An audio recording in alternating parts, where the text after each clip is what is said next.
All right, let's check up on all things Islanders with New York Post Islanders beat writer Ethan Sears, who joins us now live on the road from Chicago. Ethan, you've been racking up those United frequent flyer miles, so throw some of those my way for me, bro. Great to see you. Haven't seen you in a long time. Let's dig into one of your articles. You wrote earlier this week that the Islanders will not have a more winnable game on the road all year than tonight's matchup against the Blackhawks. It's the Blackhawks, bro. I can beat them. But why is this W so crucial for the Isles tonight? Well, first of all, thanks so much, Brandon, for having me. And the reason this game is so important is just because the Islanders have been playing poorly since about the new year. They're 2-6-1 since December 31st. They've lost their first 3 games on this 4-game road trip. They really need to get back on track as soon as possible. And they're not really going to have a better opportunity than this game. The Blackhawks, they're missing Connor Bedard, they're missing Nick Foligno, missing Andreas Athanasiou, Anthony Beauvillier, Tyler Johnson, and a few other regulars. I don't need to name them all, but and this is a team that they're 13-30-2 to begin with. They're in the midst of a rebuild.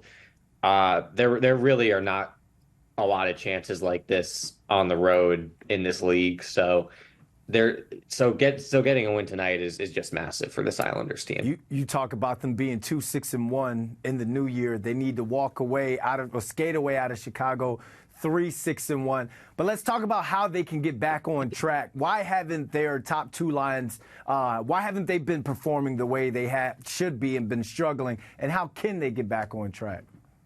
Yeah, well, a big part of that has been injury related. So Casey Cizikas went out a little over a week ago, blocked a shot off his ankle, and he's been hurt. So because of that, the Islanders have had to sort of split up Matt Barzal and Bo Horvat from their top line. Barzal has had to play more center.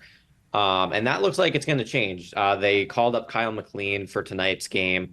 McLean, a center, should kind of slot back into Cizikas' role on the 4th line, and the domino effect of that means they don't need Barzal to play center. He can go back up and play the wing on the 1st line. So their sort of hope there is that can spark them back into playing better. And then the 2nd line is also missing a guy. Pierre Engvall has been out for the last few games, and that's made a big difference.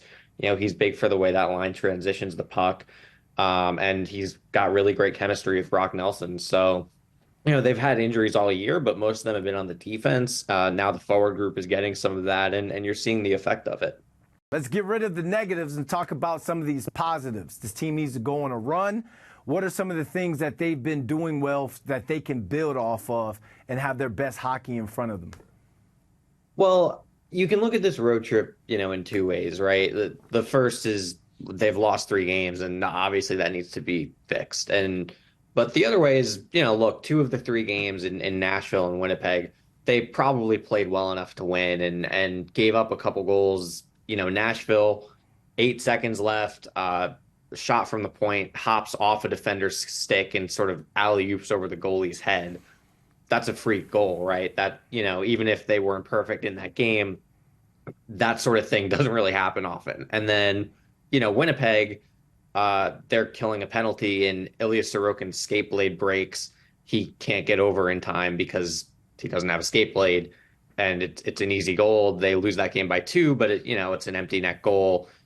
That game probably goes to overtime if that doesn't happen. And that's not to absolve them of the way that they've played or to say that everything is fine, because that wouldn't be particularly correct. But those are 2 just freak plays that have gone against them and probably cost them, at least 2 chances in overtime, if not probably a win on this trip. So, it's probably not quite as bad as it looks right now if you want to go for a positive.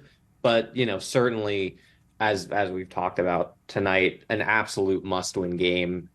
And, the way the rest of this division is going, they need to start making up points as soon as possible. Well, it all goes down tonight out in Chicago at 8:30 p.m. Ethan, thanks for hopping on with us. And I was being 100% honest when I said throw some of those frequent flyer miles this way, man. I could use a vacation coming up. But thanks for joining us. Yeah, thank you so much, Brandon.